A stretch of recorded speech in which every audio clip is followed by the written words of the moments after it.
எல்லோருக்கும் வணக்கம். எல்லாரும் நல்லா இருக்கிறீங்கன்னு நம்புகிறேன். நானும் இங்கே ரொம்ப நல்லா இருக்கேன். இன்றைக்கி நம்ம சேனலில் என்ன ரெசிபி பார்க்க போகிறோம்னா சோலை எப்படி பண்ணுறதுன்னு பார்க்கலாம். இதை சன்னா மசாலா கிரேவின்னு சொல்லுவாங்க. இதை சப்பாத்தி, பூரி, அப்புறம் பட்டூரை கூட ஒரு சூப்பரான காம்பினேஷன். இது நம்ம ரெஸ்டாரண்ட்லலாம் சாப்பிட்ற மாதிரி அதே டேஸ்ட்டோட வீட்டில் எப்படி ஈஸியாக பண்ணுறதுன்னு பார்க்கலாம். வாங்க இப்போ நம்ம வீடியோக்குள்ளே போகலாம். ஃபஸ்ட்டு நம்ம சோலை பண்ணுறதுக்கு கொண்டக்கடலை ஊற வைக்கணும். நான் அதுக்கு இன்றைக்கி 1 கப் அளவுக்கு வெள்ளை கொண்டக்கடலை எடுத்து கழுவிட்டு ஒரு 6லேருந்து 8 மணி நேரம் வரைக்கும் ஊற வச்சுருக்கேன். இப்போ அதை ஒரு குக்கரில் சேர்த்துக்கலாம். கூடவே 1 டீஸ்பூன் அளவுக்கு உப்பு சேர்த்துட்டு நல்லா மிக்ஸ் பண்ணி விட்டுடுங்க.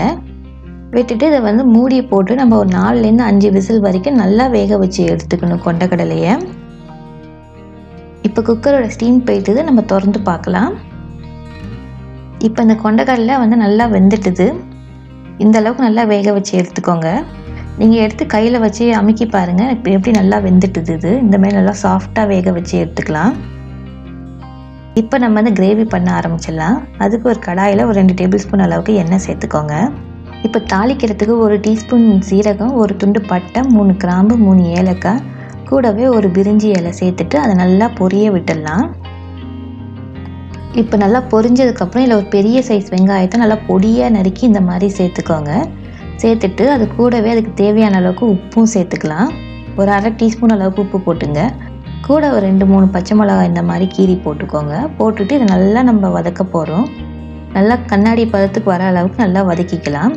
இந்த ஸ்டேஜில் 1 டீஸ்பூன் அளவுக்கு இஞ்சி பூண்டு விழுது போட்டு அதோட பச்சை வாசனை போகிற வரைக்கும் நம்ம நல்லா வதக்கி எடுத்துக்கலாம்.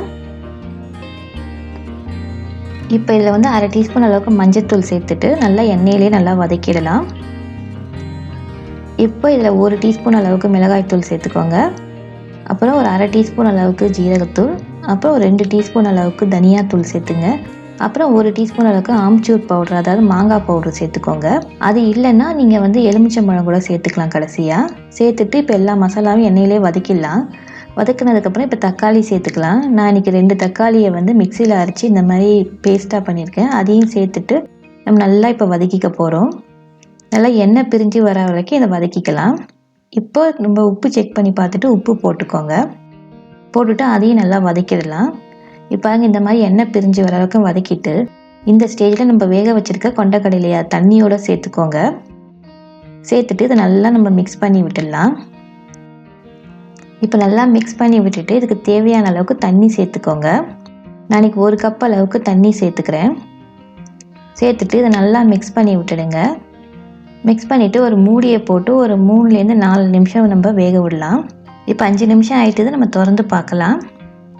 இப்போ பாருங்கள் நல்லா ஒரு கொதி வந்துட்டுது. சோளையும் இன்னும் நல்லா வெந்துட்டுது. இதை நல்லா மிக்ஸ் பண்ணி விட்டுடுங்க.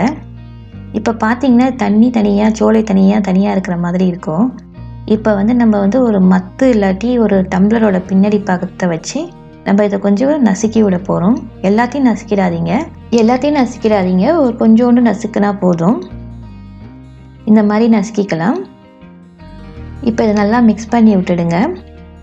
பாருங்கள் கிரேவி நல்லா திக்காகிட்டுது. இப்போ கடைசியாக 1 டீஸ்பூன் அளவுக்கு கரம் மசாலா சேர்த்துக்கோங்க.